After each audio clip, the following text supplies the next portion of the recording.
with Renee.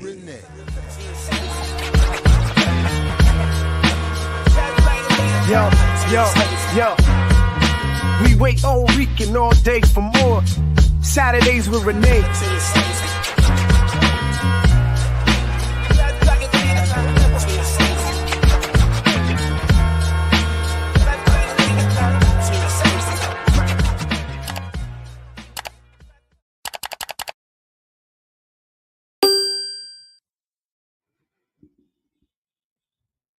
Hey, what's up, world? Welcome to Saturdays with Renee, episode 78. I am Jared Ball, holding it down intermittently as Renee and our guests handle a couple of other important bits of business out there in these activist and labor streets. But in the interim, please do come on in, like, share, subscribe. Join the Patreon, support the channel, blackliberationmedia.org for more. The link is in the show description. Put this in your socials while we have a quick second. And don't be stingy. Invite people to come on in and join you as we prepare to have a very good discussion about the Green Party Black Caucus and alternative ways to engage electoral politics for alternative purposes. So I think Renee, greetings, Renee. Good morning. Bruh, when I tell you what I did, and it's so embarrassing that I'm not going to tell you on live. It's going to have to wait.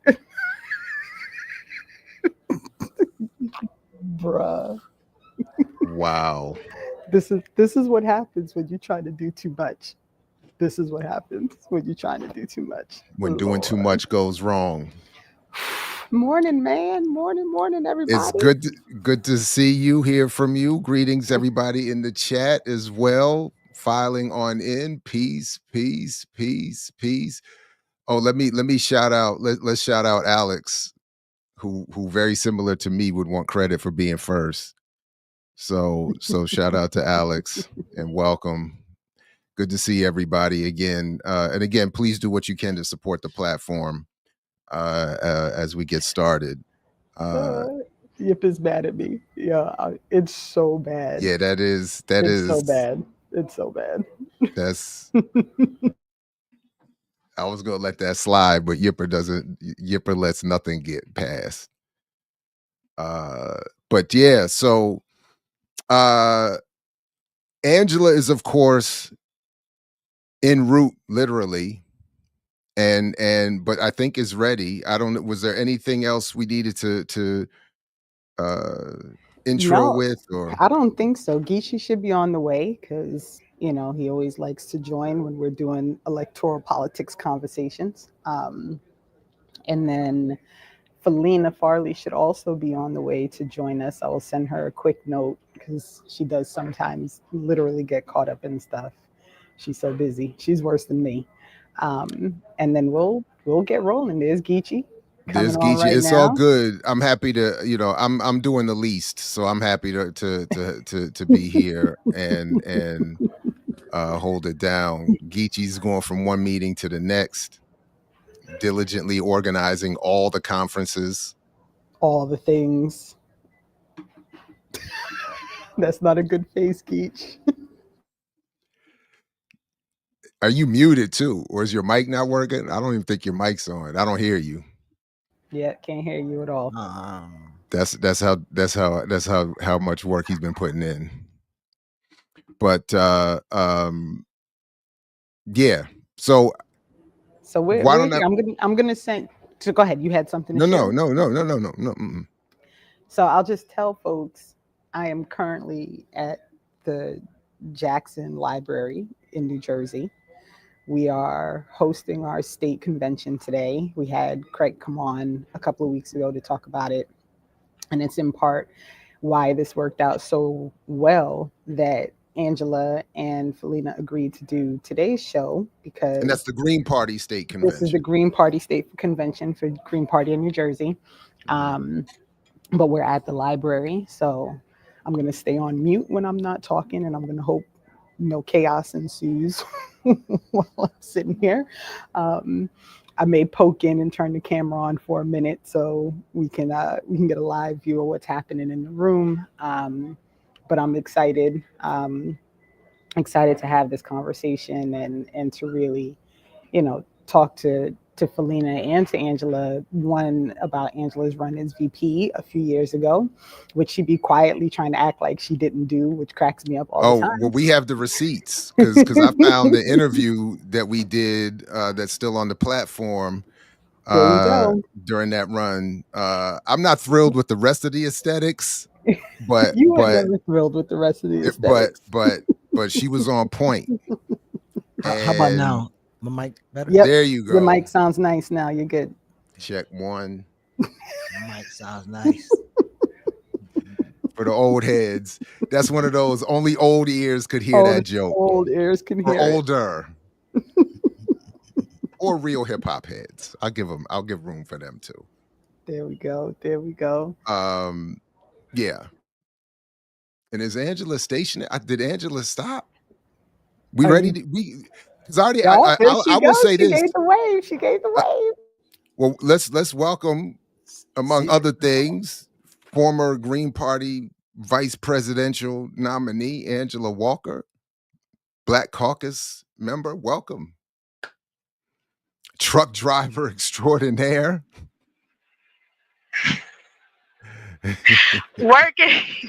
Working class hero. Like that's There you the go. thing that's There been we in my go. head all day. It's like There we go. yeah, And we cannot it's forget a lot. a chat all-star, a remix chat all-star as well. So I am nobody. I am a nobody that lives in South Carolina and drives a truck. That's where we are right now, and I'm okay with that. well, So- nobody's get applauses around here. So Especially for the South Carolina. Keep that shit going. Some more. Some more. And some I'm more, married boy. to a Geechee. Shouting out to my Geechee wife. So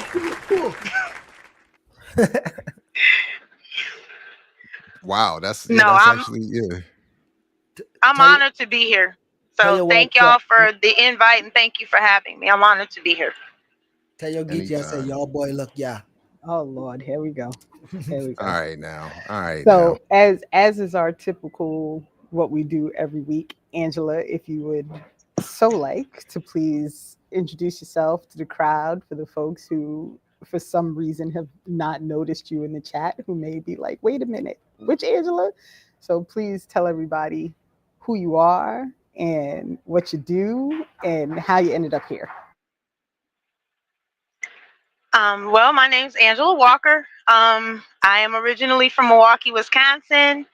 And in 2014, I ran as a socialist for sheriff. And I know that there are a lot of contradictions with that. But there was a platform that we felt like we could push, and that then Sheriff David Clark needed a challenger that wasn't establishment. And so I ran against him, got more of the vote than anyone expected me to get. And it got the attention of the Socialist Party of the USA, which I am a member of again. And big love to my homie Mimi Soltysik, rest in love. I was his vice presidential candidate in 2016. And then was approached by the Howie Hawkins campaign in 2020. And even though I had sworn I'd never put myself through that again, I was Howie's nominee, his vice presidential running mate in 2020. And I'm over electoral politics, but still, happily a member of the Black Alliance for Peace.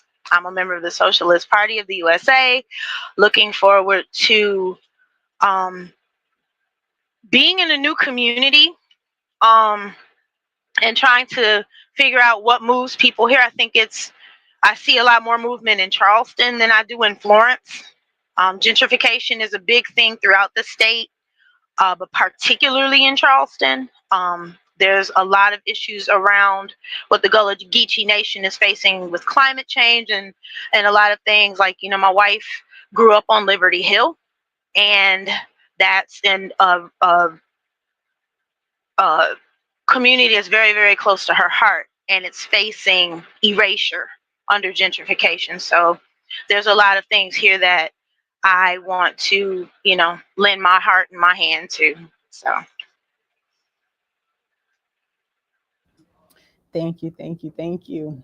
So someone said it in the chat, and I feel like we need to dig into that just a little bit more. So did you have something, Jerry? Well, kind of, yeah, because if you don't mind, I had a hater Go. already this morning who I won't know if they ever respond because I've already blocked them. But they raised something that, had they brought it to me or us, I think appropriately, is a good question. I don't mind the critique or the invitation to the discussion. It was just the approach. I was like, no, I'm not doing that. But so I invited them not to watch the show and to go do what they thought George Jackson would want to do, because this was the critique was, when they saw the promotion for the show today, they said that this was a step away. This is taking us away from Marxist Leninism, and that George Jackson would not be happy. And so I offered the response I just shared, but I wanted to bring it up to say that in my mind, I see what we're all attempting to do in a variety of ways is that third tenet of the three things George said that we should be doing: an underground army, which is obviously, I mean, nobody's doing that, especially Mr. Twitter fingers over there. And then an alternative press, which is, I think, somewhat of what we're attempting here. And then the establishment of a political party that would help popularize the idea of revolution. So I think we're all over the idea of electoral politics, but trying to find ways to make it more meaningful, given the politics we all share in our various ways. So Renee, that's how I wanted to sort of collaborate on this James Belcher, No, and of Angela saying we all over it. It's a fair statement, and the reality is, right, we talk about this every week, and Geechee, if you want to chime in before Angela does, please do. But the reality of the situation is, we live in a place where the rules and policies and all the things that ruin us are dictated by a small group of people who are all beholden to the billionaires and the corporations. So it's very difficult for us as a people or any group to try to implement real change without engaging in some way with electoral politics. I don't know how we work around that issue. And to me, although I'm sick of it too, literally over it, but the fact of the matter is, if we can't find a way to push through some revolutionary change within a system that we're living in, I don't know how we exist and actually get real policy that's going to impact the material conditions of regular people. Like, we are at a disadvantage because of the way the system is set up. So I don't know how we fight it without doing something within electoral politics. But feel free to chime in, folks. So first, I want to say shout out to Liberty Hill, back to Green, D Road, and off the Macon too. So one, I think it's important to ask those people, Jared, because whenever you say they've gotten away from Lenin and all, I'm like, what did they read about Lenin that suggests that those people and the people that follow them seriously didn't have any strategy to take power and organize for revolution, which means to be able to have others engage your policies in a desired manner to achieve a social order that you want. I don't know how in the hell else you're going to do that without contending for power. And so when folks, even before Bruce Dixon, said that, okay, maybe we should take our opportunity to do something and change the Green Party to what we need it to be, that was a strategy. Did it work? I haven't worked yet. I'm not sure. But that's somebody who's trying to figure out a way to contend for power or build power. So I'm actually also And again, I gotta admit, I'm fresh off August Nim's book, and it's making me look at a lot of these revolutionaries more differently. But yeah, yeah. What's the name of that book again? Did you The send it to ballot. me already? Yeah, the ballot. Yeah, no, I'm just playing. The ballot. 7 bullets. No, I'm joking. The ballot. The streets are both. Yeah. No, and as Alex said in the chat, I'm not mad at the criticism or the discussion or even the debate. I just think that people, I just don't like the way people approach without having even engaged what it is we're doing and just make these Twitter statements. That's the kind of thing I don't like. So that's, but Angela, did you want to jump in and offer your thoughts about how you see the work that your engagement with electoral politics? I think I need to correct myself. When I say I'm over electoral politics, I'm speaking from a place of me personally. Like, I am not going to be the candidate again. Right. I will punch anyone in the face who asks me to be the candidate again. I will kick them. What I do, I'm dead serious. I do believe, and y'all have stated it very eloquently, there absolutely is a place for electoral politics, and in attending to the material conditions that people face, particularly our people. There's value in that. And I just, prior to logging on, when I came to work, I started listening to, or finished listening to, y'all's awesome discussion last week with Davon Love, the left and the vote. And so many excellent points. Y'all got bars all the way through that. But it's local elections do matter. There is an ability for local candidates to affect change that directly affects people's lives in really good ways. I think that as long as electoral politics is a tool in our box, we would be remiss not to use it. But do I believe, as some people that I really respect, and I don't get into arguments if I can avoid it on social media, but I'm thinking of one person that I really love, who I want to tell her, if electoral politics were going to save us, we wouldn't be here in the predicament we are in right now. So use it as a tool, but build your communities. Do the actual in-person work of finding out what's needed in your community and building around that. Because if electoral politics alone were going to save Black people, we wouldn't be in the predicament we're in now. So it does have worth. I consider it a tool in a box, but I do not consider it the be all, end all of everything we need to be doing. So I would also say it. So even as Marx and Engels will call it a thermometer. So and I think, to reiterate what you say, like, the thermometer won't save you.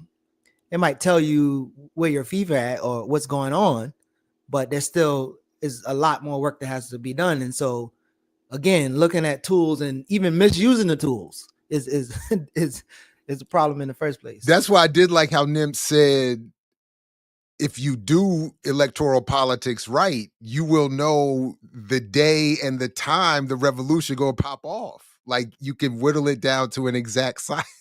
And he makes the argument I'm not making right now, but I'll just summarize it with that one line. But I like that. No, I agree, and I like, Angela, that you added that clarification. I feel similarly about being asked to run. I don't know that I'm quite so violent about it, but it's probably because I've never actually run for anything before. So, but in understanding what that could feel like, I have no interest in being a part of that. After the revolution, maybe. But right now, with the way the system is set up, I don't know how y'all did it. Can we ask Angela, would you mind saying more? Like, when Renee asked me about my experience, I expressed having fun, but I didn't do it. I never got to the level of the stage you were at, and I'm obviously a different person. So but I am interested in Could I if you just don't say that mind. Angela's faces are saying everything right now? Yeah, I don't want to get swung on even virtually. So I'm not asking you to run. But I mean by, just if you would elaborate on why. And very quickly, Philena, just so you know, we can see you here. So if you just turn on the camera and wave when you're ready, we'll pull you up. I'm checking on her on the private chat, Got it. and she's like me, got to get that coffee in the morning, so she's on her way. But Angela, did you want to, or should we move My on? tech I don't is want slow. to. I'm out. I'm out here in the sticks, so my tech is like really acting stupid. But It might help if you go my off camera if you want to do experience that. with Sorry. okay. Yeah. So we should still be able to hear you. Okay, can y'all hear me? Absolutely. Can y'all hear me? So, Yes. I'm gonna be honest, and my experience was not fun. I received a lot of really ugly stuff from the party. My understanding is that there were some feelings around Howie Hawkins as a candidate that predated me joining the ticket, and about feelings about some things that have been said or things that have been done, this, that, and the third. Okay, I get that, but just like it was, I had someone who was also running make it so that I couldn't speak during the nomination process. I was snubbed the day, and the interview you were referencing, Dr. Ball, I remember that interview. I actually watched it not too long ago, but right before that interview, I had been snubbed at the nomination. The individual didn't want to announce me. Someone else had to do it. I had people in my messages, you're not my candidate. I don't support you. We didn't ask for you. I got shit for being a socialist. It was a whole thing, and I'm not slamming the Green Party. It came from a lot of different quarters, but there was a bit, more than a bit, that came out of the party that I was not expecting. And I mean, I think it was just a combination of things. I think people were running high in a lot of different ways. We were dealing with COVID. We were dealing with an administration that had mishandled it at every turn. We were dealing with mass grief. We had Elijah McClain. We had Breonna Taylor. We had so many people that we lost that summer. So many people. It was just this ongoing Black death. And so people were dealing with that. And I think it was just any combination of things. And then the usual pushback. You have no right to run. You're splitting the ticket. You're a spoiler. You're a Russian agent. We had Wisconsin, my own home state, the Democratic Party of Wisconsin, who I will hate for the rest of my existence. If y'all listening, I mean it. For pushing us off the ballot. So, I mean, it was just a lot of things. And I don't ever want to be anybody's candidate again. Like I said, I support I do believe that electoral politics has its place. I am happy to support. But I will absolutely never subject myself to a candidacy again. Thank you for that, and yeah, sorry to hear all of that. That's wild. That's crazy. And I think in part, like, it's a little bit a par for the course, right? Like coming into the Green Party when I did, which was I was not a part of the Green Party when Angela and Howie ran. I came in after, and I keep trying to explain to people my experience within the Green Party is very local, right? So a lot of the things that I experience and do and deal with is very different because I'm in the state of New Jersey and because we work well together and because they are very supportive when I do things no matter what they are. And then my role within the Black Caucus is something that has grown over time. And so the experience, I always want people to be very clear, like your experience with anything that's national is always going to be based on what's going on in your local community and what's happening in the locality of that organization. So I think that's kind of what I'm curious about, because as I think about what Bruce wrote, I don't know how long ago, about the Green Party and just the argument around identity caucuses inside of the Green Party. And then so I always was curious, like, what is the Black Caucuses politics as it relates to the Green Parties, and how does that mesh? And I sound like I'm hearing some of it now, but this begs to ask, like, how effective are identity caucuses within any party, but specifically the Green Party?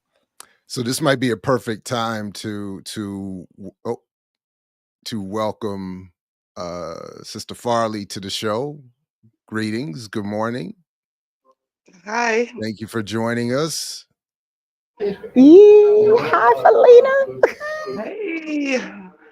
Yeah, I had a similar experience of it not being too bad locally, and I didn't see the mess until I got involved nationally. That's what it seems like. It's a very common story. But when it comes to the Black Caucus, I think that a lot of it is because we do a great job in um, expressing our issues and um, making sure people keep inside of our mission and how much of the Green Party has adapted the Black agenda and how much of that is incorporated into the platform. And being that message is very important for us, for our caucus. So I think that's like one of the main things is showing people like, oh, the Black agenda, let me show you in the Green Party where the Black agenda is. So Felina, if you wouldn't mind just quickly introducing yourself and letting the folks know kind of how you got involved and your additional work, because you do 80,000 things. no, this yeah, I know, right? Let's see. I first heard about the Green Party in 2008 with Cynthia McKinney's run. Um, I did not get involved until I was ran out of the Tea Party, and most of us, most of the Black Tea Party section with KRS-One and all that good stuff, when we were talking about, yeah, in the Fed for reparations, and we got told, get out. and, then, I missed that and I whole keep, movement. Black oh Tea yeah, Party. Oh, damn. yeah, oh yeah, because it was about ending the Fed, and then that's when a lot of the beginning of the Tea Party meetup groups and everything on meetup.com with Ron Paul and all that stuff. We were talking about in the Fed. That's the majority of it that went to Occupy, um, the Occupy movement, Occupy Wall Street, because of that. The beginning of the Tea Party focusing on ending the Fed, getting whitewashed out of there and turned into some alt-right craziness. So, but that was the good old days of the Tea Party when it was really about going after the Federal Reserve. But then I took a break, like most people do, and didn't start getting back involved into the Green Party until like 2014 after I moved from Chicago to Ohio and was involved locally in my county Green Party, and then the state, and then national. Um, And now I'm the co-chair of the Ohio Green Party, co-chair of the Black Caucus. Previously, I was co-chair of the media committee. I work a lot of behind the scenes, and a lot of the when it comes to the electoral arm, I do. When I run, I tend to try to run for treasurers, clerks, and a lot of administrative positions, auditor, stuff like that. And I try not to bump heads with the Libertarian Party because they tend to run in a lot of those positions as well. So we don't really bump heads on the legislative side of the runs, but more the administrative side. Since there's a crazy load more of administrative positions that are getting corrupted. So I do hope we get more people to run on the administrative side of the tickets. But other than that, yeah, it's Angela's story is so common to Cynthia McKinney's story. It's like, woo.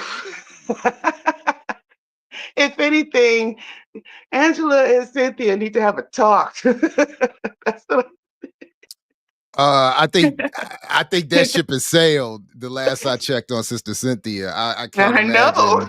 I can't imagine that would go well or be fruitful at this point. But But just real yeah. quick, just so you know, you have people reeling about this Black Tea Party situation. Yeah, 2007 was a whole different atmosphere back then. Yeah. Yeah. It was 9/11 truth and reparations and end of the Fed and all that stuff. That's a I whole do remember different. there have been threads of overlap. I mean, there is this overlap in a desire to criticize the Fed and the history and the background. Some of it, I think, is taken into some misunderstandings, into some, you know, Ron Paulian type politics and stuff like that. But that's but I was not aware that there was a Black Tea Party. Although when you say Ron Paul and KRS-One, I'm starting to like. Right. What was that all about? It was a lot of overlap. It was 9/11 truth. It was the health industry. It was a lot of overlap back then. Um, and a lot of that is what became an Occupy. You know. So yeah. So And that's I'm just hearing him. Oh, I'm sorry. Go ahead. Please go ahead. Yeah. and that's another reason why I'm one of the Black Caucus members on the Banking and Monetary Reform Committee of the Green Party because um, of that history I've had with dealing with banking and monetary reform. So yeah, it's that's a big, huge crossover. Is getting rid of our our our debt money based on debt. So and getting rid of that, especially if we want reparations to be generational, that part has to be incorporated. So I know we wanted to talk more about the Black Tea Party, but I kind of wanted you to back up. You said something about like when folks ask about the Black agenda, and you kind of refer to the Black Caucus's influence on the Green Party. So, and I guess again to kind of go more into like for African people in the U.S. or people on the left who either have no desire or they don't really understand the role of a party in achieving what they claim they want to achieve. Like what are some, like, I guess, organizing methodologies or some benefits for Black folks trying to struggle to, I guess, attain political power via the Green Party route? Like, and again, I know you guys had not so favorable experiences, but do you see a tactic that Black folks could engage the Green Party? Or should? Well, I see a tactic of them specifically not wanting to engage. with the Green Party. That's what I've seen. I've seen that if Black people were to massively take over the Green Party, all hell would break loose and we would actually get stuff done. And that's why there's a just concentrated effort to keep Black people away from the Green Party. I've seen, like, out of all the caucuses, the Women's Caucus, Youth Caucus, Latinx Caucus, Lavender Caucus, and the Black Caucus web pages and accounts and presence are the most shadow banned, the most suppressed. And I'm not even talking about like people within the Green Party doing this. I'm talking about Google. I'm talking about everything we've done. Even the videos we've had on YouTube with Cynthia are gone. Our account has been wiped multiple times already of the content we've had on YouTube. So the video we did with RFK Jr. on Honesty Day with Margaret Kimberly, that's completely wiped out. When I first uploaded it, it said on Facebook I uploaded it in 1970. Okay, just so it would get no views, and then after that they took away the sound. So it's just it is a lot to deal with, and you got to really be a fighter to be in our caucus, because the battles is not even within the party when it comes to us. It's it's outside of them. They more people have acknowledged that it's worse with the Black Caucus. More people are seeing it. But yeah, it is terrible. Um, how we get blocked the most about even our existence. So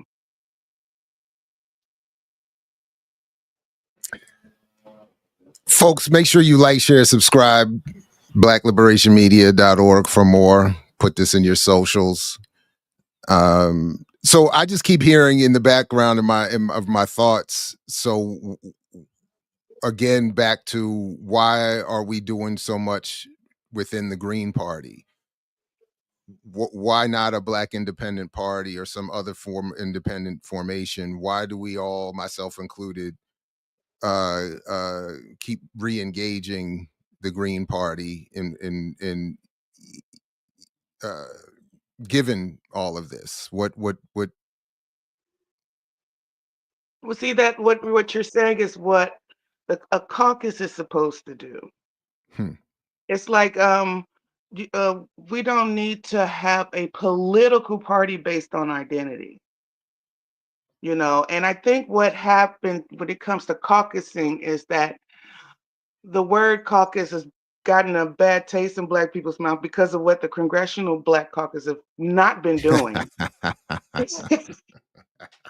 And so since they're not been doing what a Black caucus is supposed to do, of course that spills onto us, like we're a bunch of not doing people either too. So, you know, I think that Listen. um you know, help what a caucus purpose is within a political party.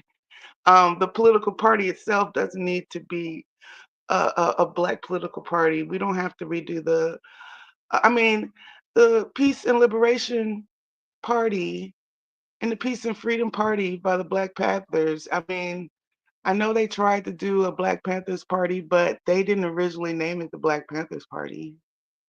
So, you know, I don't get that.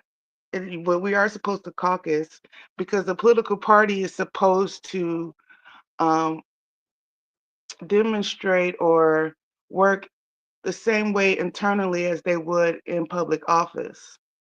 So we will still have these caucuses in Congress. We will still have these committees to work on certain issues and joint resolutions and stuff. So when Right. you do get elected, you're supposed to have experience within the party. So when you do get elected, you know exactly what to do. That's what a party is supposed to teach us. But most people don't see it that way. Right. And the question, and I pose this all the time in our little group chat that we have, which I'm asking all the time, is realistically, Black people make up 13 to 14% of the population in the country.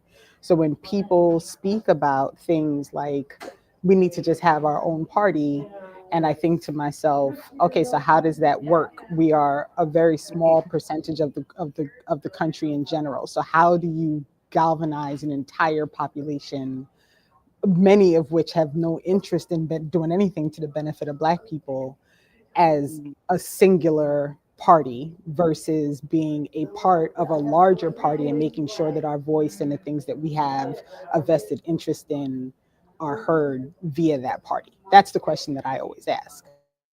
Right, right. I mean, like I've seen it many times that people mistake political parties with 501c3s and C4s and how they operate versus how a political party operates. They don't, and then the corruption of how the two major parties operate confuses the heck of how what actual political party is supposed to do. So it's all that. I mean, even people's like running for president thinking they're supposed to be like crowned the nominee is just, and these people are supposed to be like, well-known political pundits, and they have no idea they internally how that works and what the FEC requires us to do. And from Chris Hedges to Jesse Ventura to Cornel West, they are just coming here like, what do you mean I can't just be crowned the presidential nominee? It's crazy, but yeah. So And Angela, I know you're off camera and in the hills. She's doing the battle. So I don't know if you had anything to add, or I just wanted to say it out loud since. I'm thinking pragmatically. One, because that, hey, Philena, first off, how you doing? hey. Good to see you. But I'm thinking pragmatically. Like, one of the things that the Green Party has over a lot of other third parties, well, not a lot of other third parties, but other third parties, PSL definitely has this as well. The Libertarians also have it. Ballot lines. So when people are talking about, well, why don't Black people just form our own party, and push things our way? Do you know how long it takes to build and establish those ballot lines? And what the requirements to maintain those ballot lines are? Especially after the 2020 elections, when the requirements for candidates who are running third party in some states tripled. And I'm thinking of New York specifically. They made it substantially harder for third party candidates to run.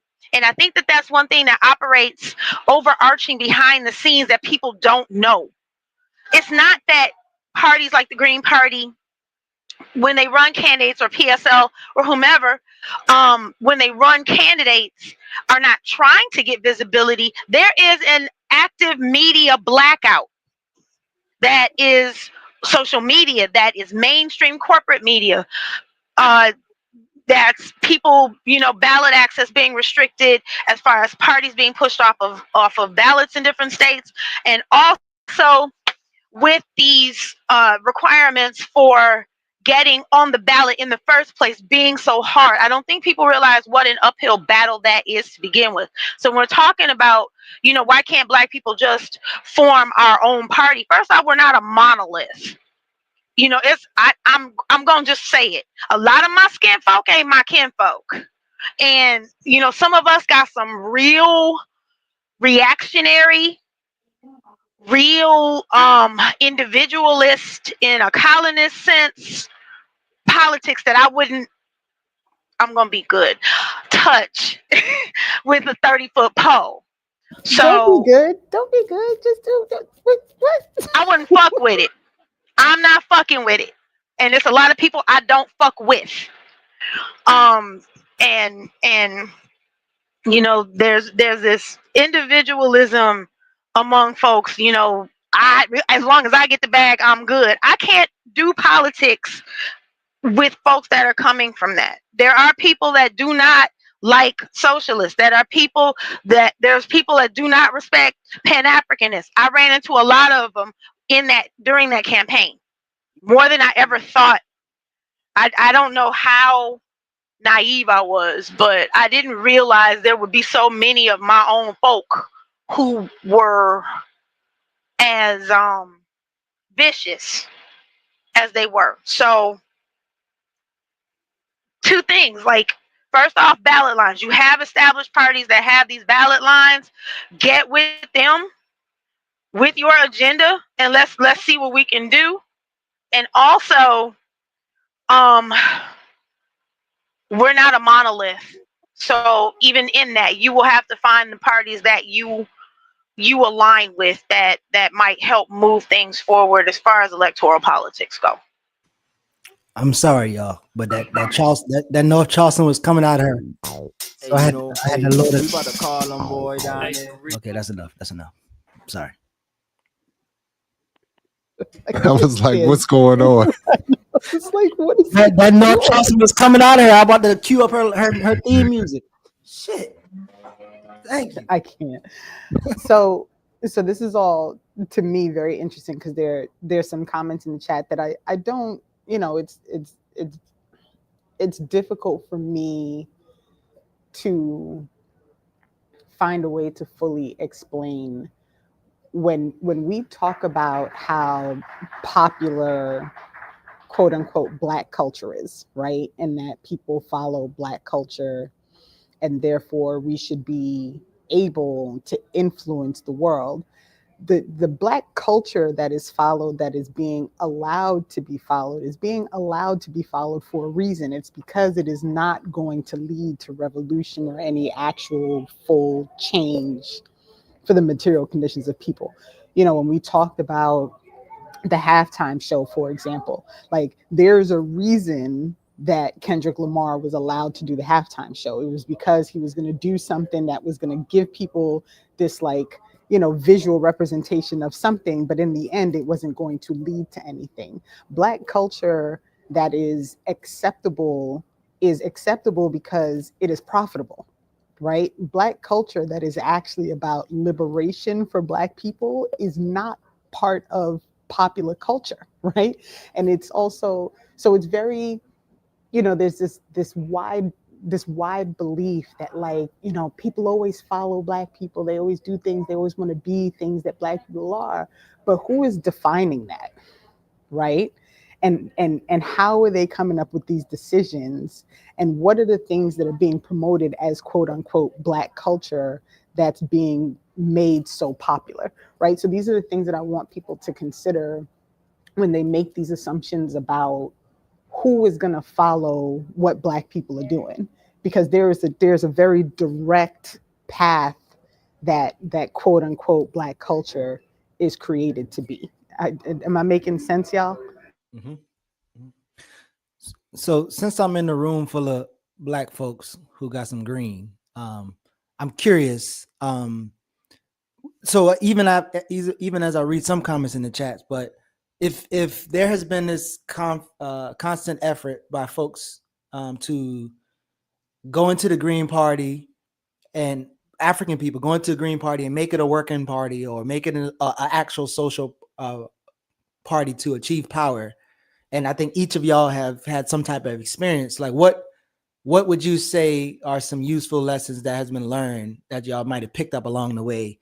And what would you advise going forward as we, I guess, continue to still try to figure out how the fuck to get out of this situation?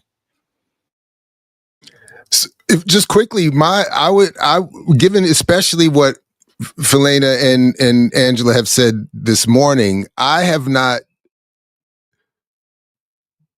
would encourage a sort of rebranding of all these other ideas, or variations of these other ideas, the after party included, that the Black Caucus be the space where, again, as it's designed to be, Black particular interests are organized, radicalized, and where the caucus is producing the candidates it would like to see represent the party at whatever level.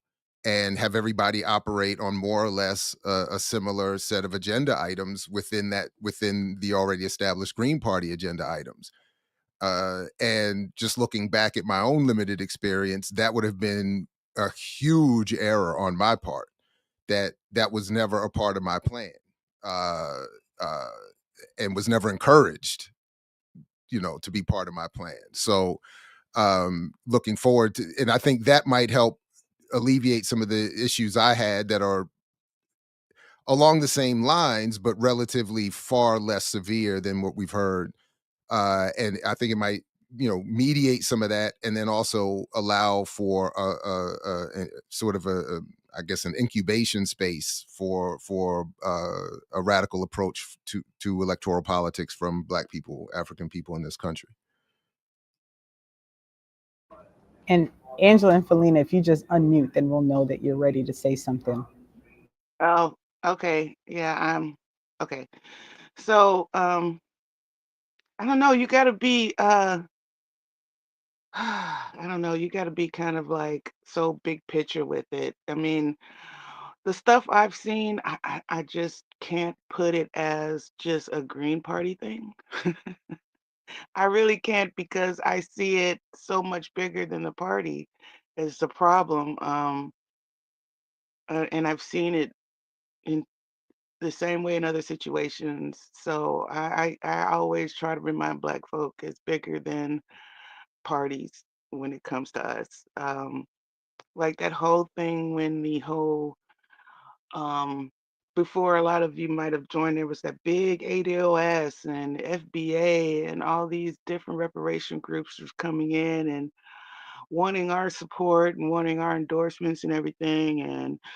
And besides all the xenophobia and the anti-Pan-Africanism stuff, I'm going on in over the platform because we do not endorse um, that modern monetary reform theory, MMT stuff, and we do not endorse using MMT to pay for reparations. And I was insulting Dr. Darity because how dare he? He's an economist. He should know better than to endorse this from this white guy that's a Wall Street investor that created MMT. Most they didn't even know that this white dude created MMT to be talking about using it to pay for reparations. And after that, I was like, this is a psyop. This is a way to divide Black people and make them hostile towards us. And that's what happened. So yeah, and Angela saw it, and that's what happened. And we did get some people that joined our party that saw through the crap, saw what I was doing, saw what I was talking about, and they are still with us. But it was like you got to be pretty strong in the Black agenda to navigate this space, and don't let anyone try to steer you off that. And it has to be all of it, not just some of it. And how we pay for it is important. So And also within the caucus, and I think it's important to say this, is like the caucus is also not a monolith, right? Like we have meetings and we have conversations, and sometimes we have arguments, and sometimes we don't always agree, right? And so part of this work is also being willing to be a part of the conversation, right? Like I think it's difficult for most people, and this is a conversation that, funny enough, we had at the last PSL meeting, talking about socialist reconstruction, like actually getting people invested in the idea of putting time and effort into growing something and into making a thing, because it does take that time and that work. Like you have to go to the meetings if you want to be a part of the conversation that engages in how do we force the Green Party to utilize the things that we think are important to be a part of the platform, right? Like you have to be, if you're not in the Black Caucus and showing up at the meetings to engage in these conversations about how do we force the Green Party to listen and to engage with us when we think that this is an important thing that they have to add to the party platform? If you're not part of those conversations, how do you make that happen? There's no way. Mm-hmm. Yep. Yep. And the people that did join our conversations to help flesh out um and update the reparations plank for the Green Party, we appreciate those people. They're still around, and they knew the it was about making sure our policies were updated, and that's it. That's what a political party is supposed to do, so the candidates can run on those policies and expand on them based on the positions they're running for. It's the candidate's job to do that. We just have to make sure the policies are in there. Now, when it comes to the more specifics, well, what state are you running in? What position are you running for? I don't have to run on that if I'm running for treasurer, but I might have to run on transparency and open source and on and freeing the software. So I have to run on those issues. Do we have time to follow up on? No, go ahead, Geechee. Go ahead. No, I was just about to say sometimes policy is a curse word around here. Not around here, but just in general. And principle is more convenient, but the policy on how to live out and gain that principle or even live that principle, it seems to be weird. But go ahead, Jared. My bad. Well, I don't know. Renee, did you start this comment? Because this is sort of where I was wanting to go. I did, because I mentally knew that's where you wanted to go, and I didn't want to lose it. So the Jamon, I'm sorry I missed something. How is MMT related to the reparations efforts by Darity and sponsored by the reverse hashtag movement? So yeah, I definitely was. I didn't know if we wanted, if we have time. I don't want to take us, if that could be a longer conversation, but I was curious, but by what you said a lot there, and I have no problem with the reverse hashtag confused, and we're soda all day here. Solidarity of dispersed Africans. But I have no problem being in some form of disagreement with Sandy Darity, but I'm confused by the MMT reference. And so maybe you could talk a little bit about more how you see reparations in general, and how you see how would you see it being handled, or elaborate on any of that if you don't mind. Yeah. I don't know if people remember, like, when the beginning of that, right after the 2016 election, and we had a lot of people joining our party from Jill's campaign, and sorry, yeah, that was way at the beginning. I don't know if many people remember the beginnings of the ADOS movement when it was on it was ADOS.com, not what it is now, a foundation.org, ADOSfoundation.org. What I'm talking about, like the beginning of it, and how they tried to push MMT on us again to endorse it, and we were like, we do not endorse using MMT to pay for reparations and have it earn interest back into the Federal Reserve. Like, why would we want to have reparations pay for it that way, instead of being debt-free money under a reparations fund and under a public bank owned by the Black people? I don't. Yeah, that part I don't It's a, remember. I don't remember their MMA. I don't remember the MMA, MMT. I'm sorry, MMA. The MMT argument, and I do remember the rise of ADOS, their link initially with Darity around reparations, but I don't even recall in reading his work him making a specifically MMT argument around reparations. And then I'm late to it, but in trying to catch up to what MMT is, I just understand it as really a non-revolutionary way of telling the United States in particular that it can basically pay for whatever it wants, and it does not need to use, and does not in fact use, tax collection as a means for making those payments. Therefore, but I don't remember ever that being connected specifically to reparations. So that's the part that for me that Right, and I'm that's new to. Yeah. right, and that's what a lot of people didn't pay attention to that was problematic in their platform. And I highlighted it. I was a lone wolf here. I tell you, no one knew what the heck I was talking about when I saw that in their platform, and I was like, "No, what are they? Are they serious?" So I went down a rabbit hole of where is this organization coming from, and then a lot of other people started noticing, like, hey, these ADOS people, I don't think they're black behind these profiles. It was a lot of stuff going on at the beginning of that was so psyopy. That's all I can say about it Yeah, because this is what Guy Jaybird says here is kind of what I understood it to be, that MMT is not a political position. It describes how spending works. It essentially says that reparations can be paid out immediately without concern for the deficit. Although, again, I don't remember Darity making that particular argument. And but anyway, yeah, that's but okay, yeah.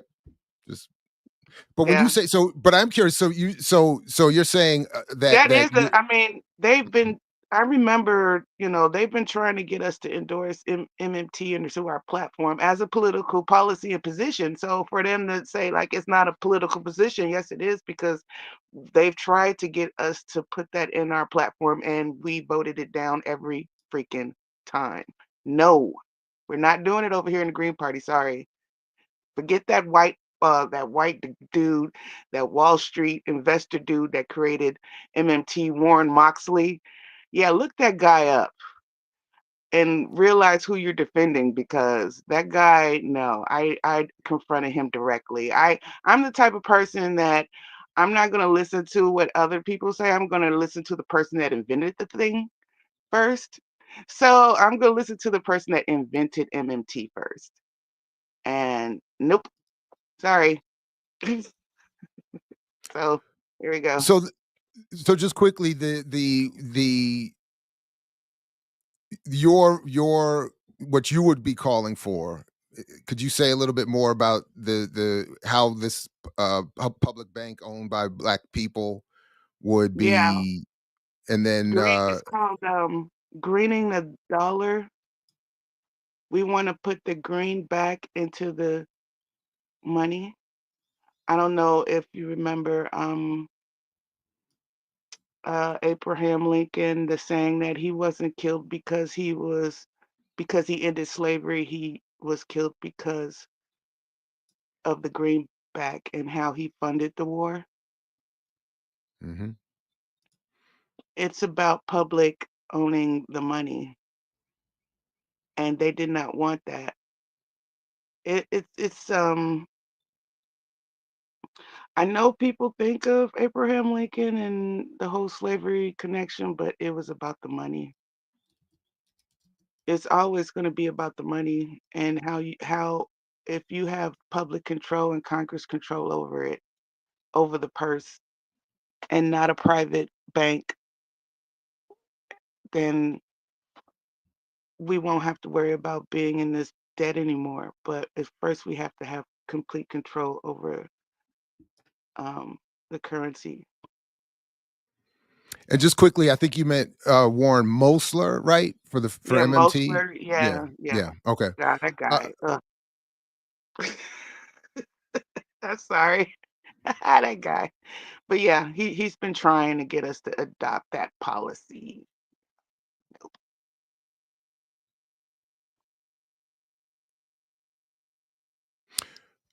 um anybody else, because yeah, I don't want to MMT is modern monetary theory. Just quickly for Rad. I know Uh, it's like I said, everybody wants to get involved in politics, and then when I really go into something politically, everybody's like, "What? I don't know. Uh, this is above my grade here. I'm just trying to be about these streets and not like trying to make too complicated for." But that is what you know. these are the type of things that goes on.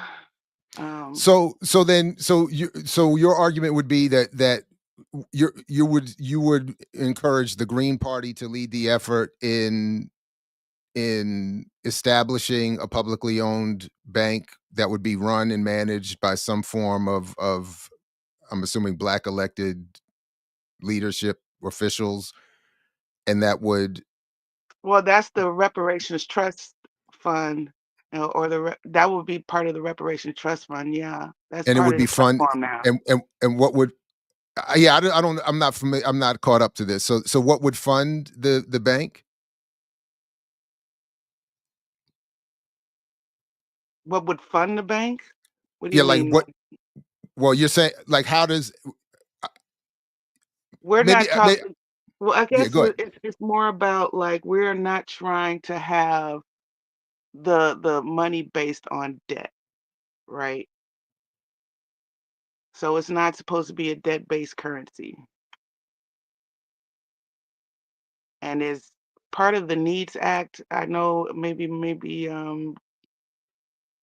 people don't remember the heyday of Dennis Kucinich when he tried to get the Needs Act passed to no longer have the um, Federal Reserve issue credits off the debts to create money out of thin air. Okay.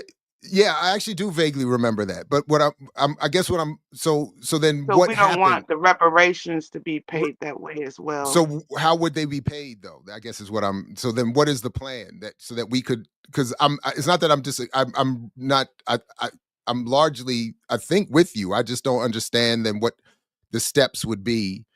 Uh so like what would the funding like what would fund the reparations? Oh, well, that's now Reserve. that is where the campaigns and the candidates come in because that's got to be by the corporations and the governments Okay. per, the fund. So that's why I would say like California is on the right track there when it comes to who is paying. It has to be like based on corporations, governments, who profited, schools, everything. But they're Um, using the currency, but that's where I'm confused because they're paying with the currency that you're saying we shouldn't be using because they're using the same fiat debt based currency. right, right, right. And that's the problem that we have when it comes to inflation, and the MMT model causes serious inflation. And he admitted it for reparations. When I asked him about it for reparations, he said it would cause massive inflation. It would ruin the economy and everything like that. And I was like, well, No, why? but But I'm sorry, but what I'm asking is, you're saying California's on the right track, about who is paying? You said right? like on that The part, yeah. but the who would be paying with the same currency you're saying we should be avoiding, and that's what I'm confused by. Well, it's That's the not like we're going to like throw away the currency we have. We're changing the framework of it. Like it should not be based on debt and digital numbers and just creating it out of thin air because it's just going to cause inflation because we don't have any type of value behind it. Well, when we can say it's more of a public issued currency, um, it's going to go within the public. Like we were even talking about this about when it comes to the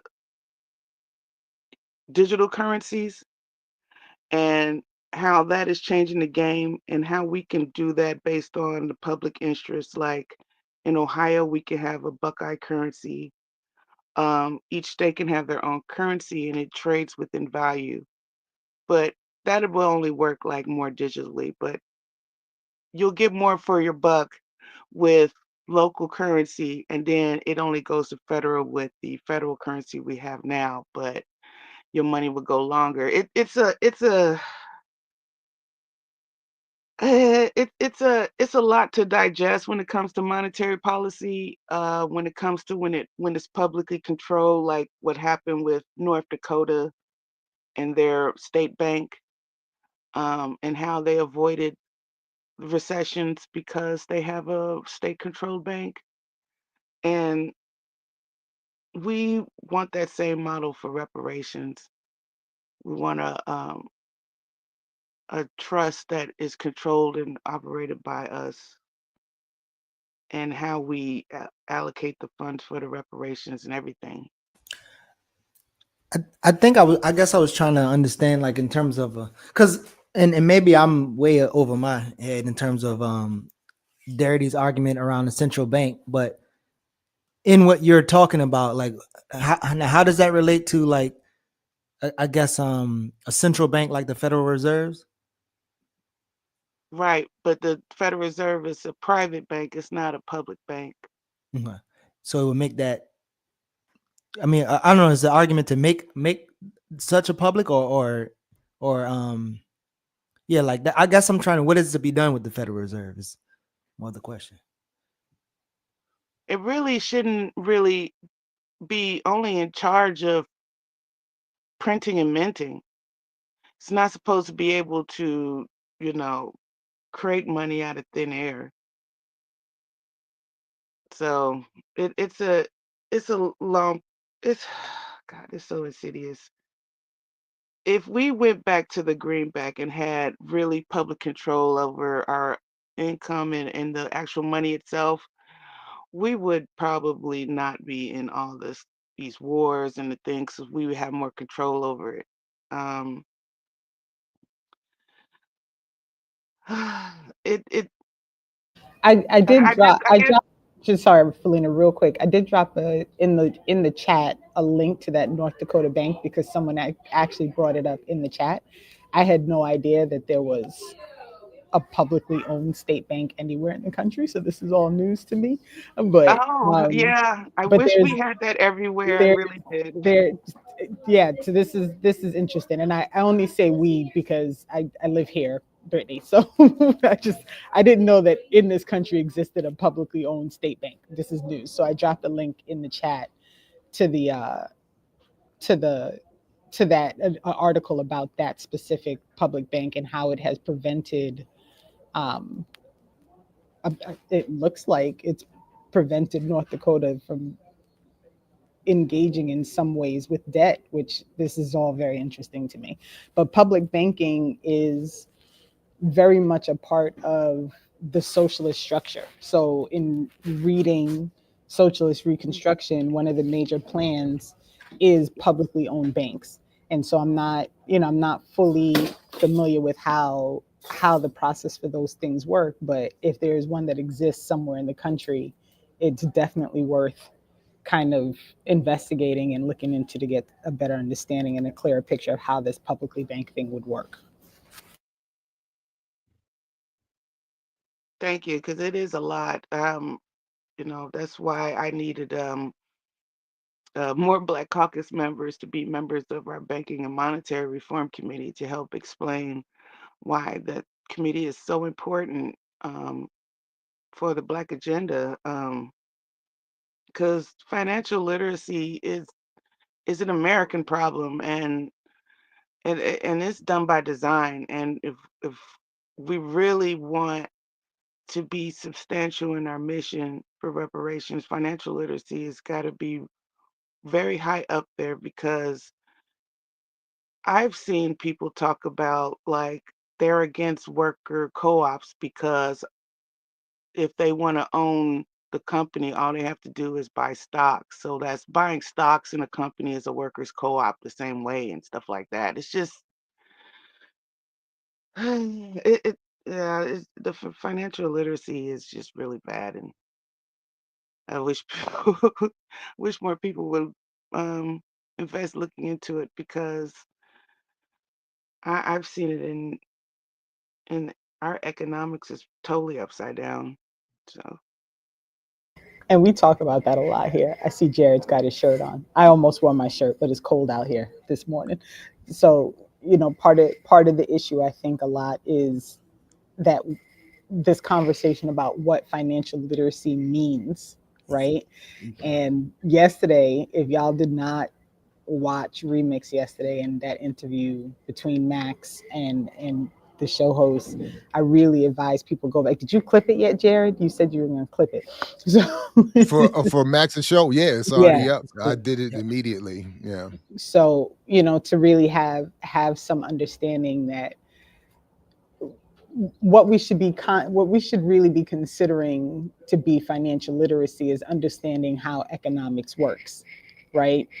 Versus this idea that financial literacy is learning about saving your money so that you can, buy things, which is a very different method. But I don't know if Jared Geechee, if you want to, and Angela, I think might be back to driving, but I don't know if she wanted to chime in on anything here. No, I just think what Philena was describing, as you said, was economic literacy, political sophistication, as opposed to what around here we hear is financially. So I agree with you.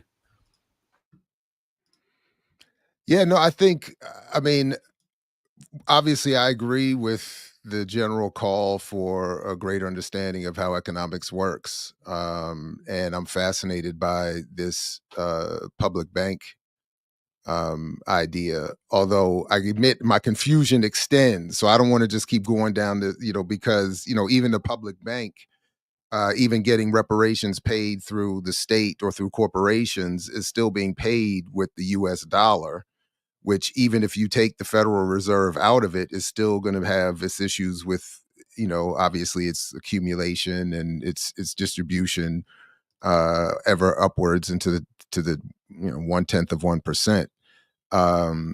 But in terms of a better understanding of the Federal Reserve and its history, and having at one point attempted my own study of that, I mean, it is diabolical, and it is not here to help the efforts of those of us gathered. So,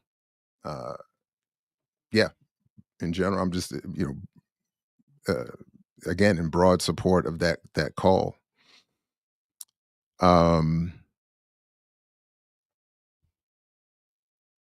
Yeah. And Philena just unmuted, but before you, just very quickly, Philena, just because I know we just there's a whole portion of the Black Caucus that is dedicated to reparations and how trying to guide the Green Party in this method. So I don't know if you want to talk about that just a little bit more so people understand kind of what the Black Caucus's role with that within the Green Party is. Well, that was the one positive thing I would say that came out of a lot of these newer reparation movements that started to come about around 2016 and 17 was they didn't have like major critique of the Green Party's platform on reparations. They did say that it needed to be flushed out a little bit because it read like the reparations and the Black agenda was all mushed together in one paragraph. And they're like, could you like section break and like flush it out a little bit? And we're like, oh, okay. So to me, that critique was not like bad. So, and we did update it and it passed. And so far, everybody liked the update and they like the fact that we're referencing other parts of the platform, like that this is the Black agenda. You could just go to criminal justice section of the Green Party's platform for this and this and that. So that was very helpful. So I would give one positive thing about the whole thing was to help flesh it out a little bit. It was kind of like mushed up together, put a section break here and flesh it out a little bit. And we did that. So great job, Black community. So, and we're ready for some more updates with using more of the legal terms of Friedman. So that would be probably the next update in 2026. So.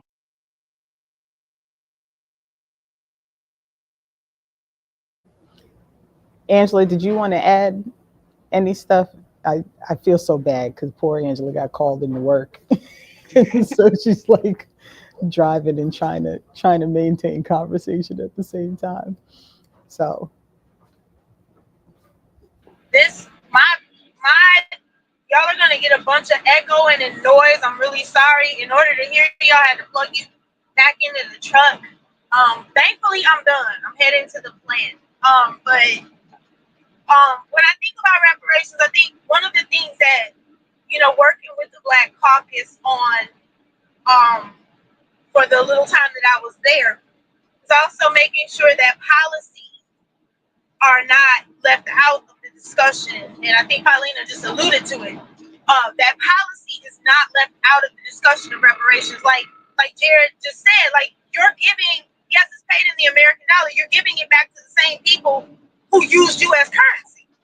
So until we change policies, like deep changes of policies, and I'm not a reformist. I'm not saying that. I'm saying that these policies that currently exist in this country need to be upended, redone, and then re-implemented. And being that I'm a socialist, that's where I'm coming at it at. But one of the things that I want people to understand, like with the Green Party, policy was there was working around and considering what policies need to be changed to address our conditions. So it wasn't just the discussion about the money part of it, because one of the things that annoys me is you have that grouping of folks that is just like cut the check. That's not sufficient. You cannot put a dollar amount on epigenetic harm that people endure. So I just wanted to add that one of the things that they also work on in the caucus is policy. It isn't just about the money. So, thank you for that. And so let me ask you all this, because this is something, and Philena, this is something I you and I haven't spoken before, but this is something I step out on the ledge with and get in trouble for all the time. So I'll do it again. But when I hear you earlier in the conversation say, if I understood you correctly, that when it comes to, and I thought it was you, maybe someone else, but when it comes to electoral politics, we can't,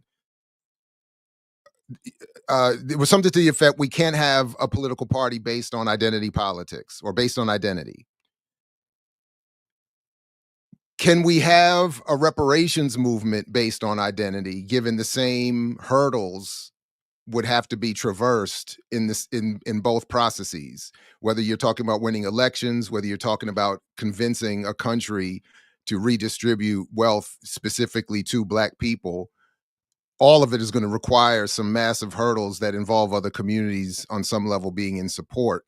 Uh, so when I step out there and say in reparations discussions, similar to what Angela was just saying, and even in the response to just the cut the check limitations put on reparations, that I'm saying that because there is a limitless debt due, that we should look for far more than what would even be given in Darity's, what was the formulation, somewhere around $350,000 per,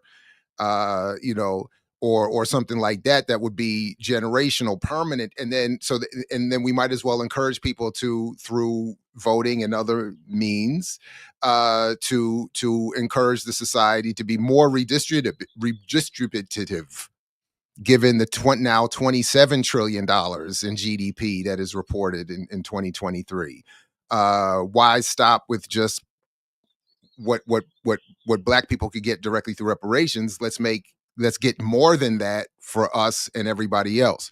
Do you have any? Do you understand my question? And then, if so, what do you think?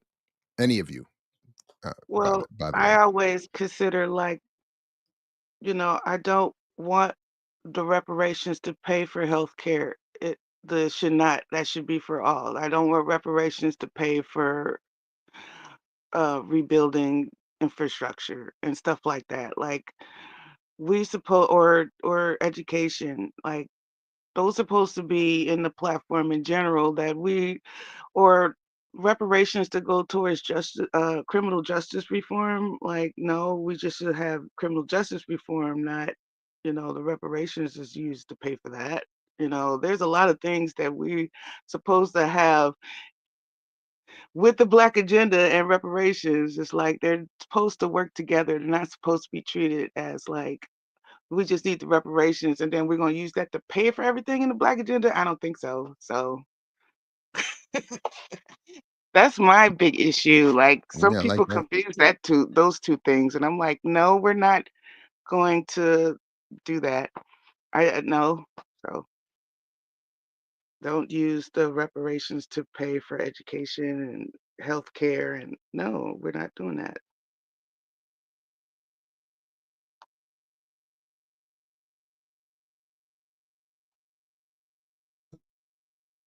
Sorry, Jared. I was trying to find my button. It's all right. Did everybody, I was gonna say, like, did I get everybody like confused or something? I don't know. It's just No, I, it's me being in the library. But Angela, you unmuted, so you go first. Nah, I'm gonna subject y'all to this noise as little as possible. I would argue also, or just to my thinking about reparations, um, part of reparations when we're talking about policy is healthcare and free access to healthcare, free access to housing, free access to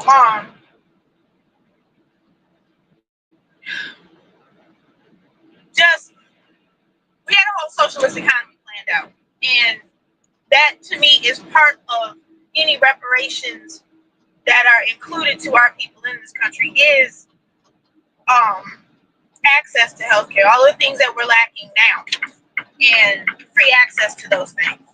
So, like, I think you were saying that, Philena, like those as being that's part of the Black agenda for the Green Party. Those things are not separate from reparations. It's all together, but it's bigger than just cutting.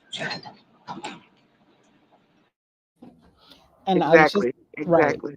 right. And I was gonna just add, like, so I'm not opposed to people getting their checks, but I am not to my family has been unable to track our lineage in any way that's like documentable.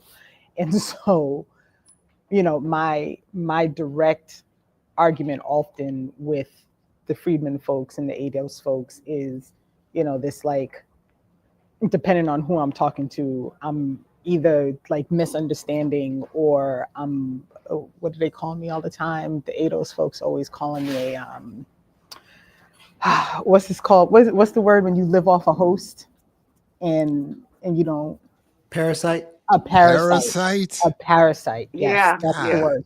That's the word. damn. And so, but I like my family is very different. My grandfather worked on the sugar plantations in Florida. He was not a slave, but he was part of that system. And in fact, like he was part of a group that fought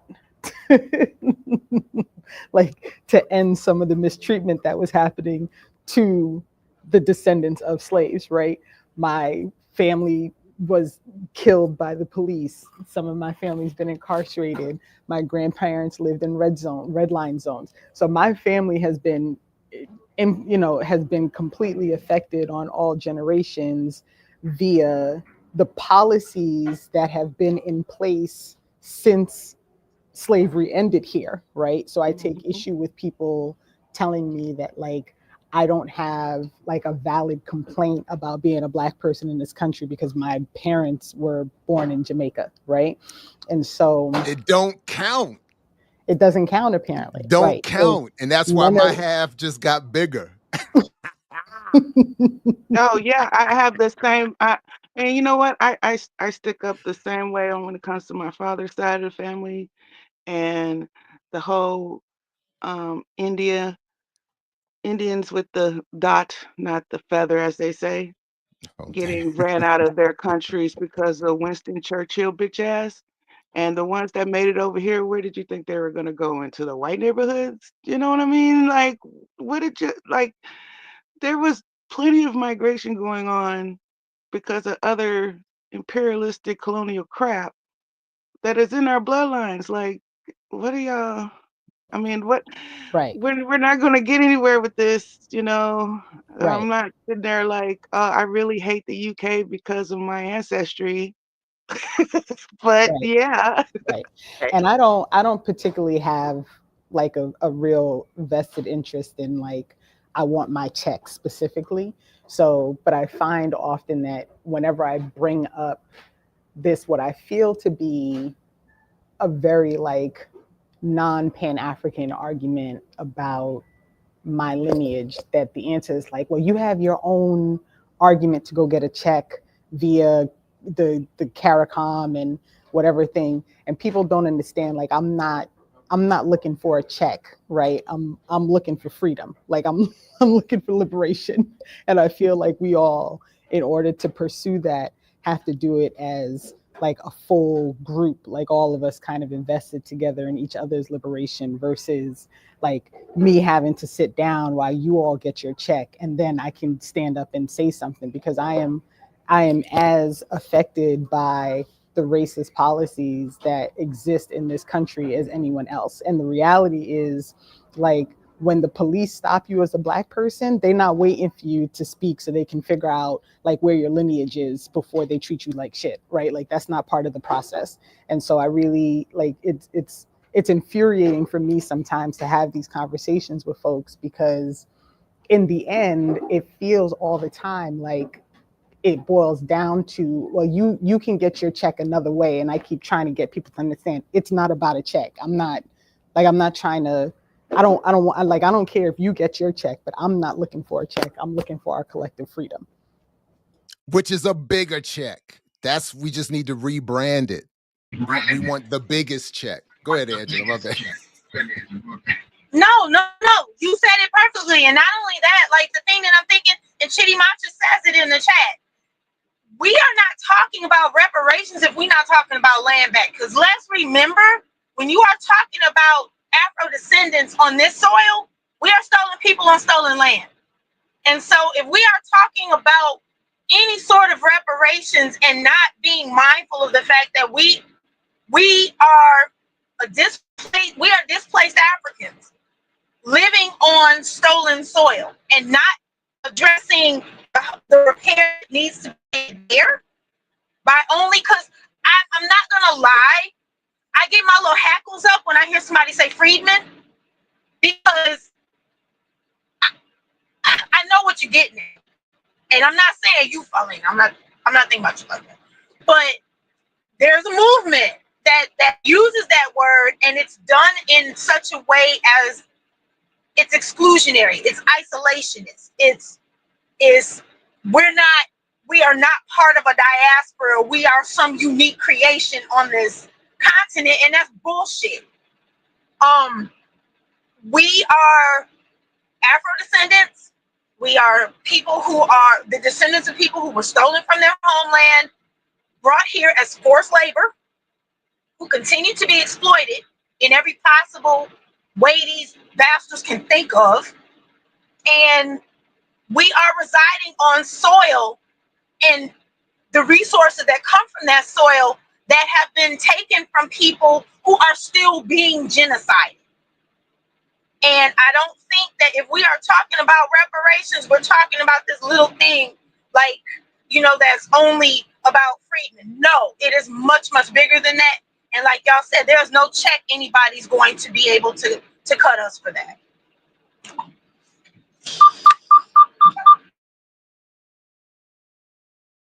Now listen, that's called my boy. You know nothing about that. Yep. Facts. I'm so excited that Angela and Philena are on here. I don't even know what to do with myself, y'all.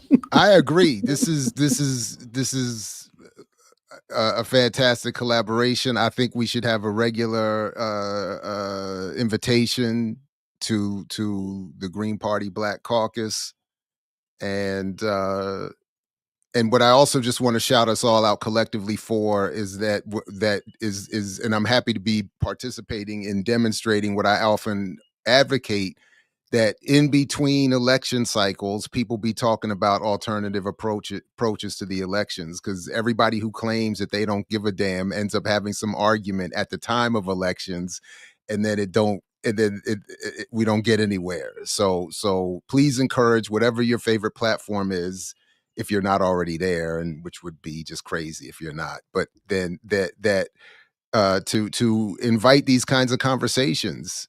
Don't wait till the week before somebody's telling you to go vote, and then let's put some other things on the table to ask for.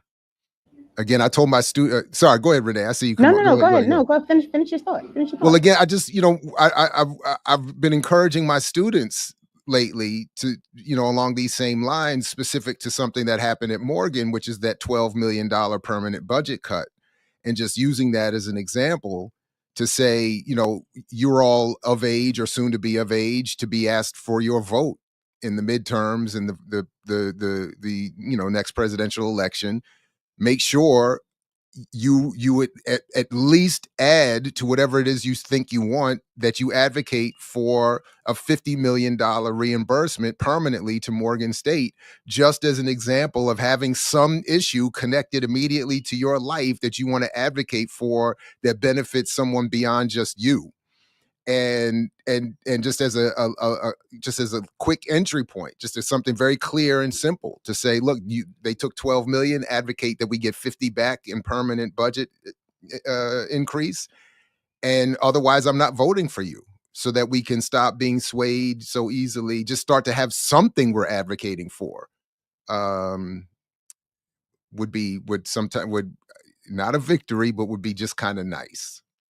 So salute to us. And if I can, I don't want us to run out of time before I remember to bring it up, but something that is happening in the Green Party that's very interesting is the initiation of a new caucus, the Arab and Muslim American caucus. They announced a few months ago that they were, going to be working to be an official caucus within the party. And I don't know, Philena wasn't able to join the call when we met with them, and I'm sorry, they're just starting to come out for lunch, so it's going to get a little loud behind me. But one of the conversations that we've been having is that as caucuses that represent oppressed and marginalized communities, we need to be also working together within the party. So it's not just about, the Arab and Muslim American caucus starting and kind of doing their own thing. It is about the Arab and Muslim American caucus starting and working with the Black caucus, so that we are fighting towards getting similar policies put in place, and that we're coming at the party in general from multiple fronts, right? Because if you have delegates and caucuses that are working together, then you have a easier and better chance at actually presenting and pushing for the policy changes that you have, because you have delegates from different spaces fighting for the same thing. So Philena, I don't know if you've seen any of those emails, but it's been an interesting conversation within the Green Party. And this is one of those times where being a national delegate for something and watching some of these conversations that transpire on the national chat, this this is why the Green Party sometimes, like, you shake your head, and I think to myself, this is why I kind of just stay in New Jersey and like do, do the local thing, because they be wilding. But Philena, do you want to add to that? Yeah, yeah, because the main thing about the forming caucuses in a political party is that the caucus's job is to also have representation of that caucus on our committee. So if you say, like, man, the Green Party, I wish it would reach out to more Black communities. Well, we need more Black caucus members appointed to the National Outreach Committee. We need more Black caucus members appointed to our media committee. Or, man, you need to focus on maintaining your ballot access. We need Black caucus members appointed to the Ballot Access Committee. You see how this goes? Oh, I would love to work on more Pan American and Pan African issues. We need more Black caucus members appointed to our International Committee. So it's like we don't have time to be bumping heads. I'm still trying to get a dude from that creates the Black Vegan Festival every year. He is a member of our Black Caucus. I need him on our Eco Action Committee. I need more Black farmers on our Eco Action Committee. It's like, I got a place for you. Just let me know. Let me know what your issue is. I got you. You know, and we want the new Arab and Muslim caucus to be in that same mode. They should be about that, and also wanting to run candidates for office. So, yep.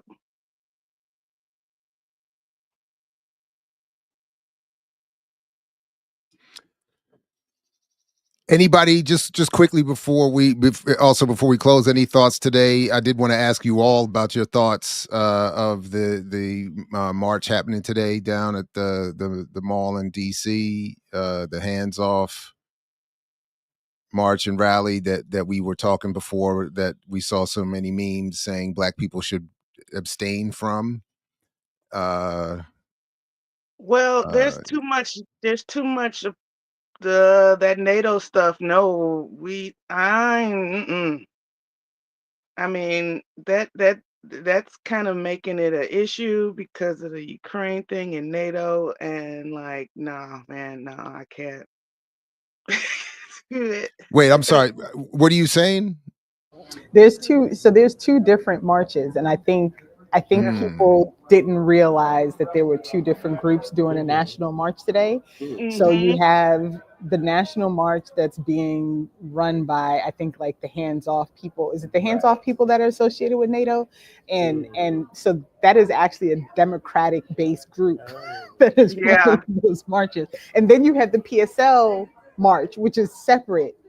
Right, Kichi, exactly. And so you have these two different marches happening, and it's gotten, I think, very confusing when you really look at like how these things are working on a national level, because the NATO group is obviously not going to be really talking about like Palestine. But there's a lot. It's a lot. It's confusing as hell, y'all. Confusing. Yeah, that's like one of those things. Like, yeah, Black people, sit your ass down, but for a whole lot of other reasons besides what y'all talking about. But yeah, yeah, I don't like it.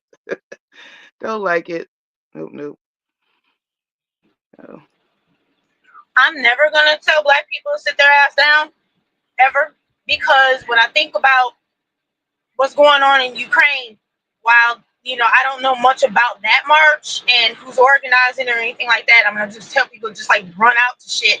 But also, what's going on in Ukraine is backed by the United States. Like, when we're talking about the oppression of people, Black people on this soil, that shit radiates outward. And I think a lot of people don't make those connections. What's happening in Ukraine in our name with our money is connected to, it's the same people who are genociding people in Palestine, the ethnic cleansing in North Charleston. These are the same people. And while I don't, of course, take a look at who's organizing what and what their objectives are before you jump into something, but I am never going to say, or what is that thing that's going around? Oh, well, we're the 92%. We're just going to sit this one out. My thing is, fuck you. You were sitting it out the whole damn time. If you can sit it out now with the whole world on fire, y'all the same people we didn't hear anything from for 17 months? Because you couldn't be bothered with what was happening in Gaza and not making the connection to what's happening in Gaza to what's happening in Chicago. You weren't doing shit no way. So what do we need you for? So my thing is, like, find out who's organizing what before you decide you want to sit it out. And also be aware of and make the connections before you look at something and go, oh, well, that's NATO. They ain't got nothing to do with me. Yes, the hell it does.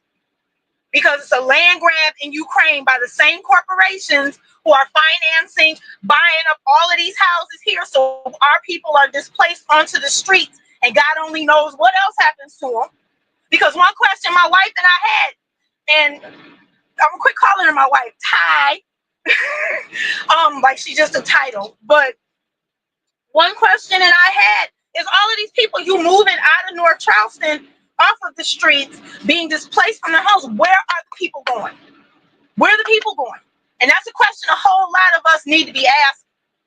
And so if you can turn a blind eye to the fact that BlackRock and Vanguard and them have their tentacles in Ukraine, have their tentacles in Palestine, have their tentacles in Syria, you're not looking at the fact that they got their tentacles in North Charleston.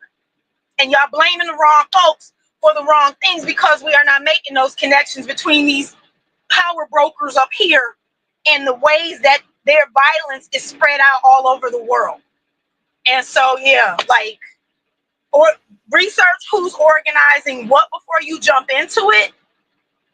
But also, this is absolutely not the time for us to be sitting our asses out. And I think my ancestors would slap me upside my head if I didn't.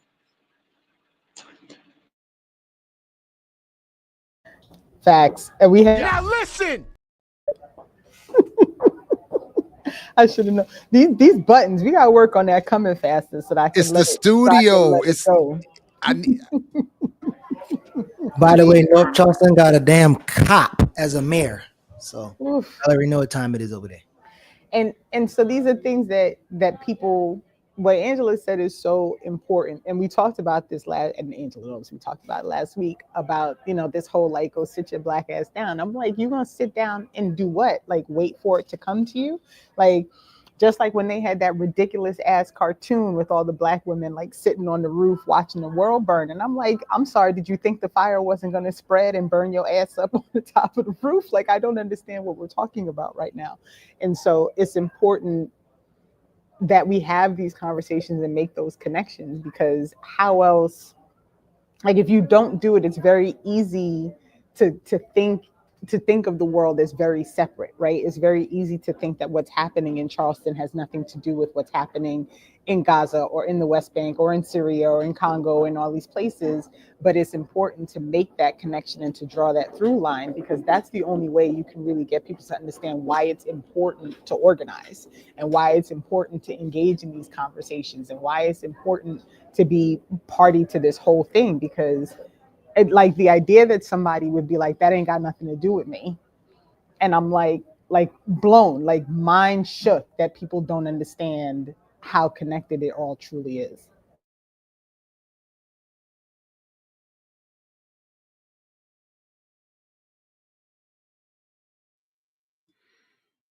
Well, I said the same thing about what happened at the Worker Strike Back conference, and it's kind of weird because you show footage or you're organizing and trying to figure out how to spread the message of workers striking back and unionizing, and you show videos with you and everybody in the Green Party and Jill Stein and everybody, and we get attacked like, where's Jill Stein?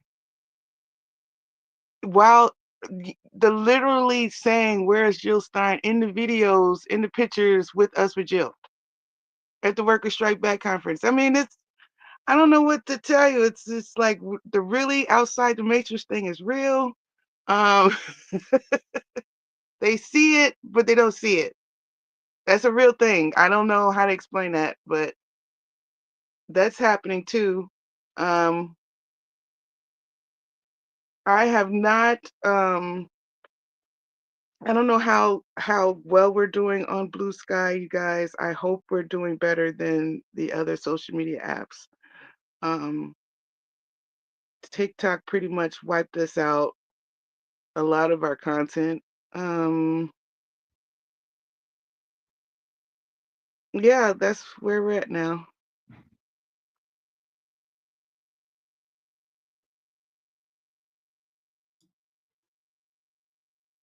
All right. So should we ask for some concluding thoughts? Any what's next?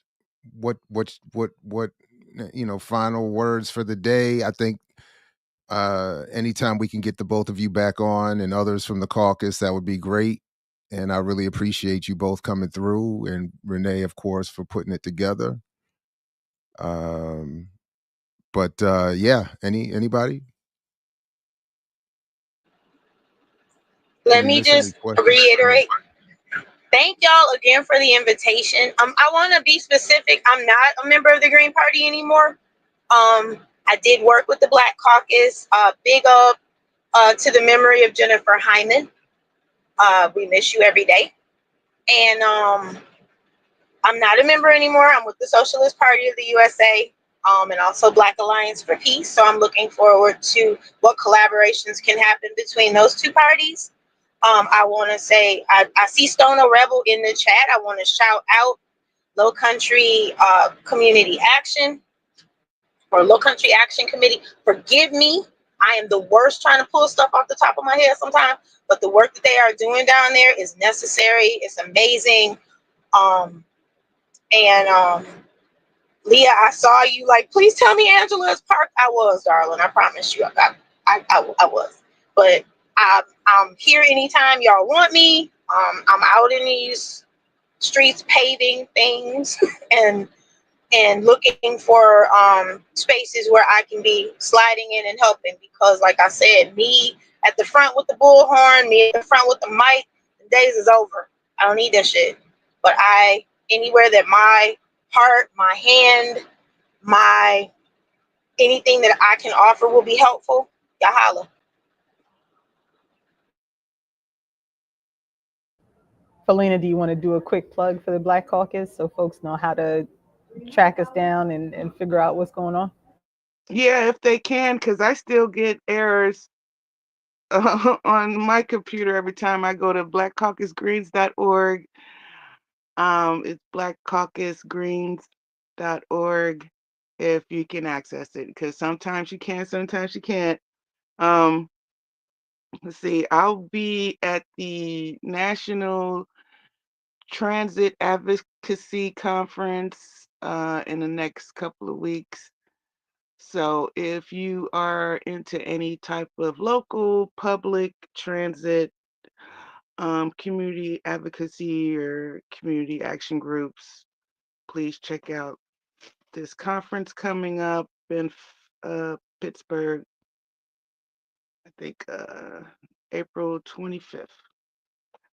So that's where I will be. And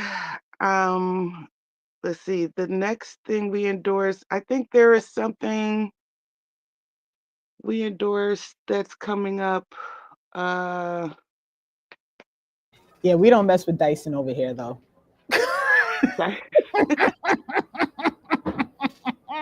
Just saying. I mean, yeah.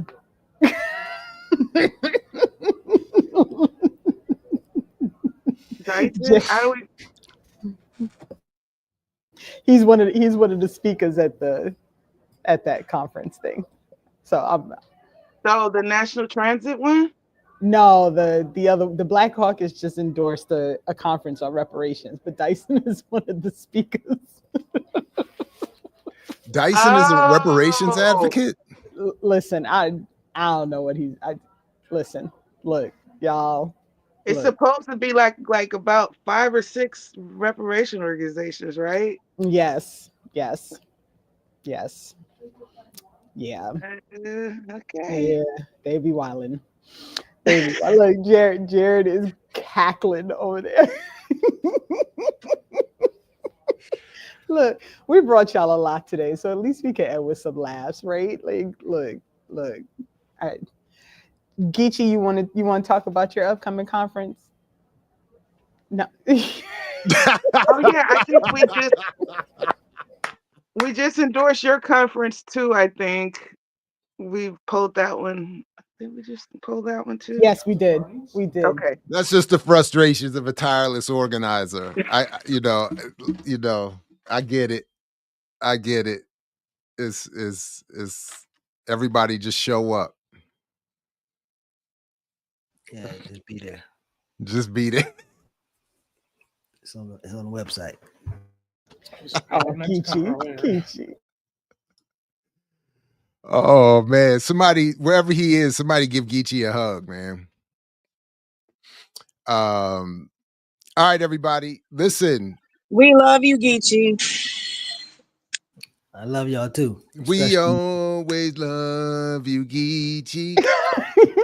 Stop breaking out in songs. Stop, y'all. I can't. Oh, All right, listen, everybody, please do, again, like, share, subscribe, support the platform however you can, blackliberationmedia.org for more.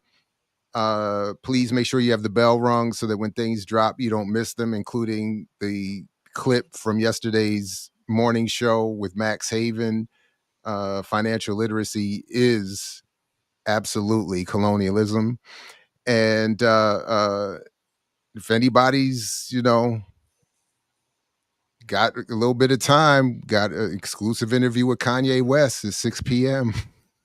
So, I can't wait for that madness. and wait, what?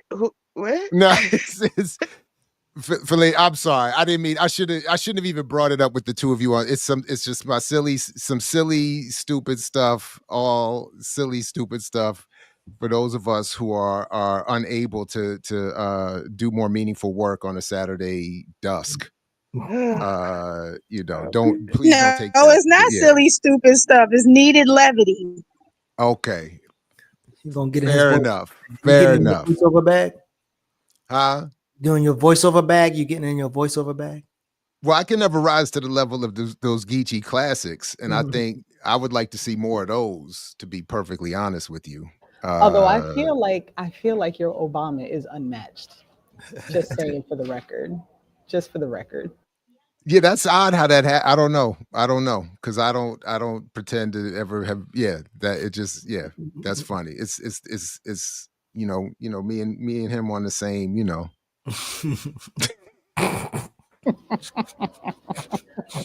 right, we're about to descend into madness. All right, listen, everybody. Thank you very I'm much, back everybody. This convention. Thanks a lot, y'all. Absolutely. Peace, everybody. Only if you're willing to fight for it, like Fred Hampton used to say. We'll see you next week with more Saturday with Renee.